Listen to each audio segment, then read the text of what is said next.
Oh, I know that.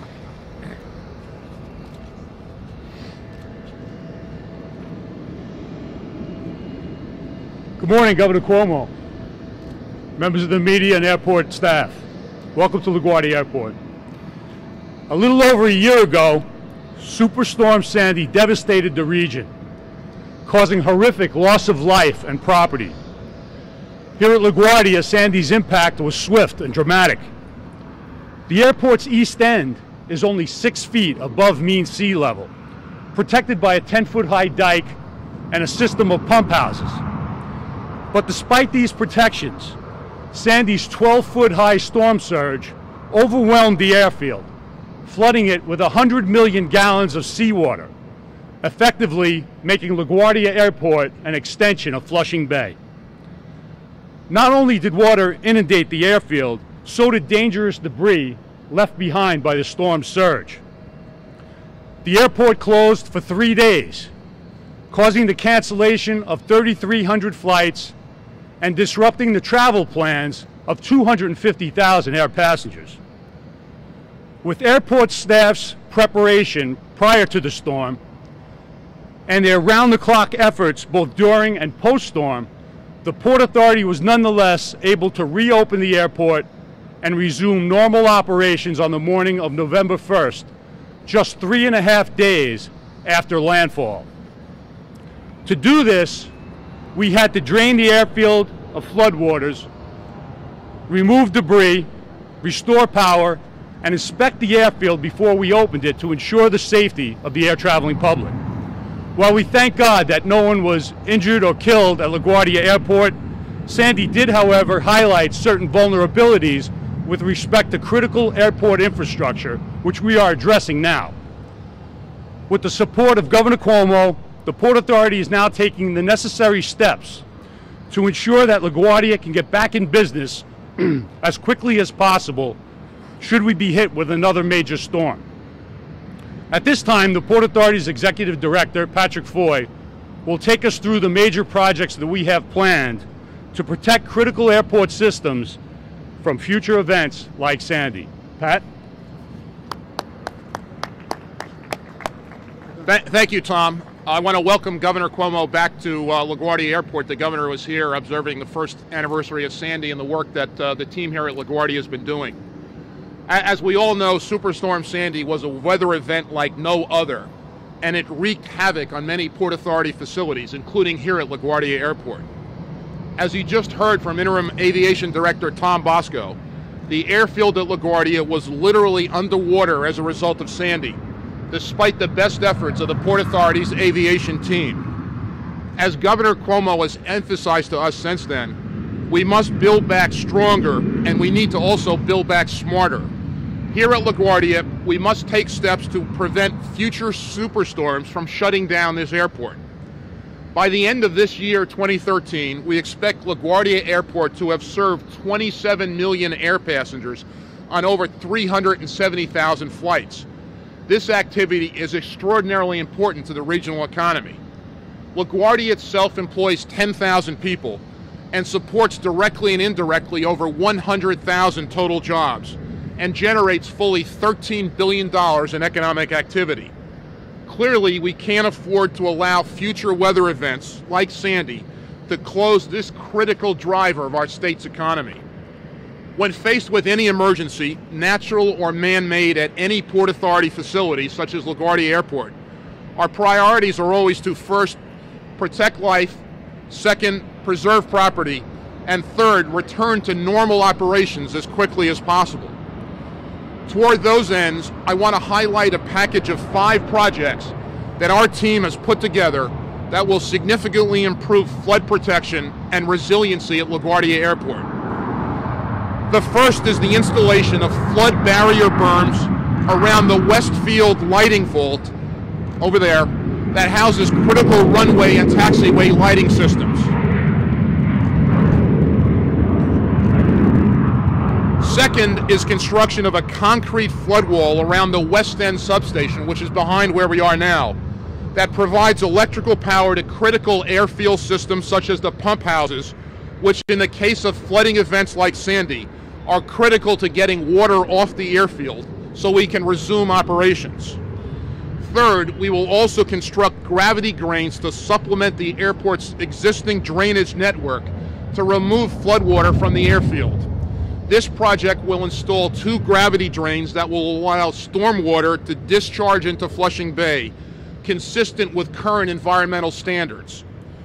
Fourth, we will continue to replace existing generators with larger, more efficient emergency backup generators to supply power for airside and landside operations.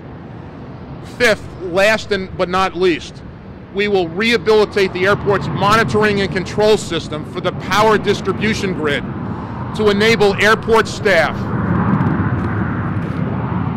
to more quickly identify and address issues with the electrical distribution system.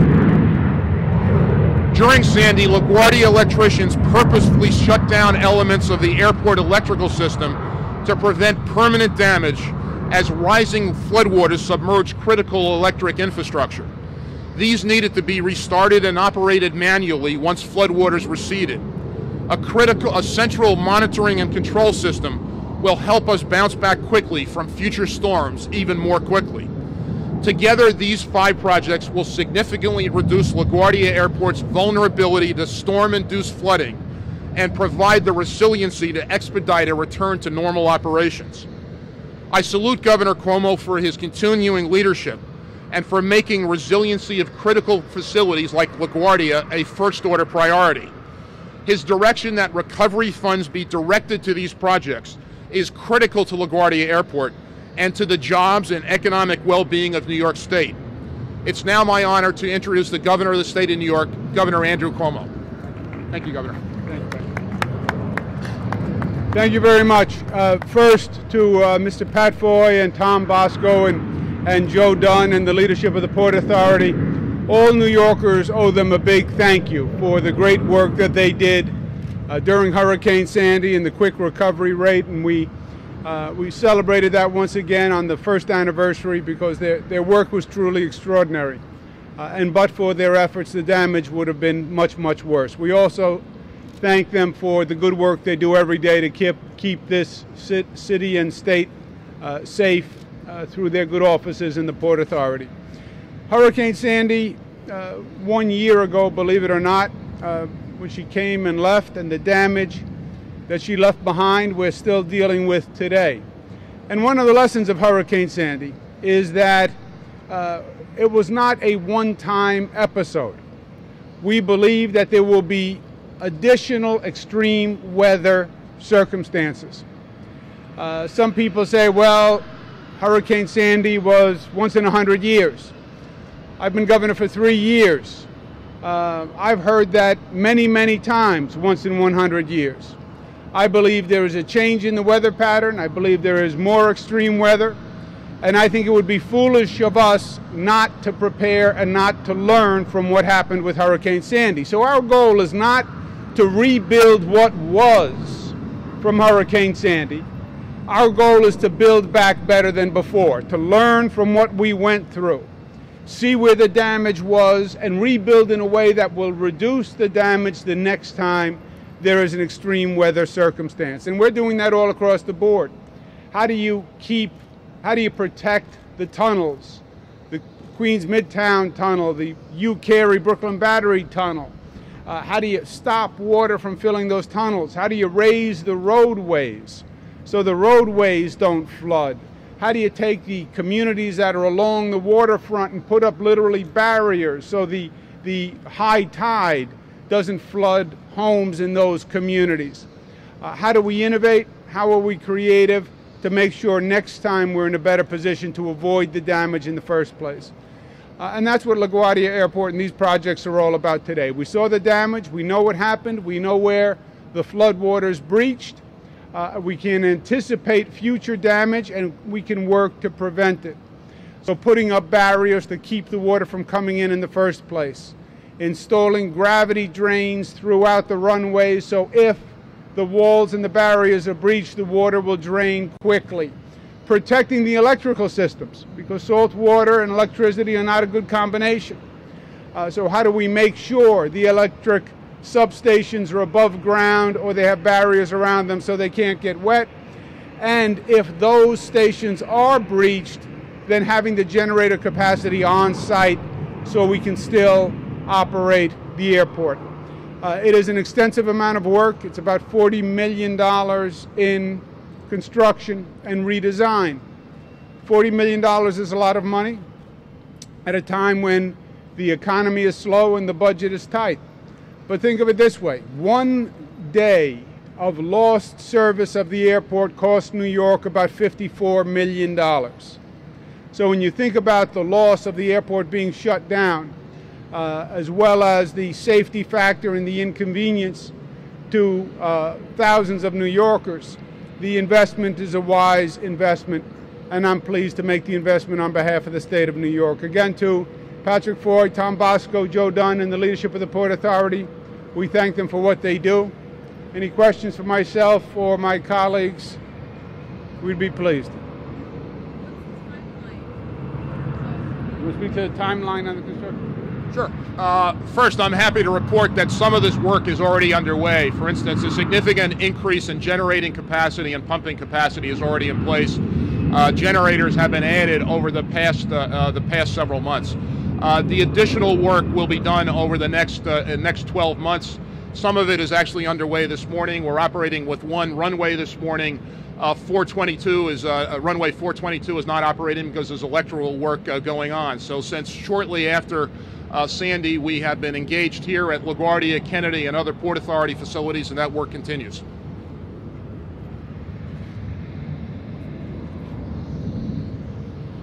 Any other questions?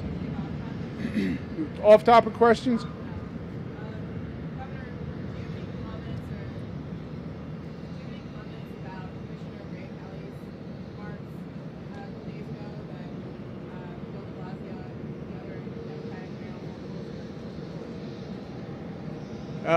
I could only hear part of what you said because you're not louder than an airplane. On Ray Kelly, I've worked with Ray Kelly for many, many years. Obviously in New York. I also worked with Ray Kelly in federal service. I was Secretary of Housing and Urban Development. We both were in the federal service at the same time during the Clinton administration. I think Ray Kelly is a truly extraordinary public servant who has served this nation, this city, and this state extraordinarily well. And he will be sorely missed. I know at times when we've worked together and when I've needed him, he is a gifted leader, and he used those gifts in public service. He could have spent a career in corporate service. He could have made a lot more money for his family. He could have had a lot easier job. He could have had many more weekends off in his life, but he chose to do public service, and the city and the state are the better for it. To the extent, you know, when you're in a position like the police commissioner or the governor or the mayor, you make hundreds and hundreds of policy decisions over the years. Many of them are difficult calls. I'm sure not everyone agrees with every decision I've made. And I think that's true for anyone in these positions. But Ray Kelly's career is going to be one of the finest, most distinguished public service careers that we've seen.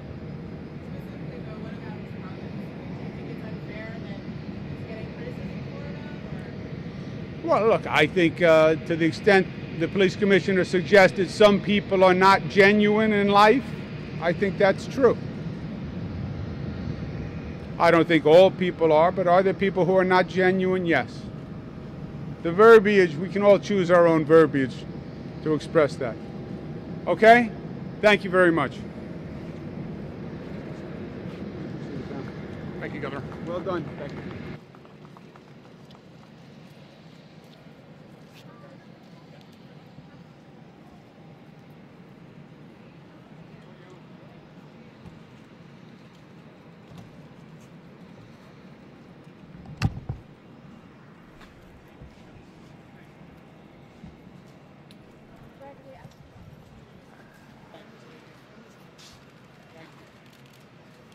Thank you for your service.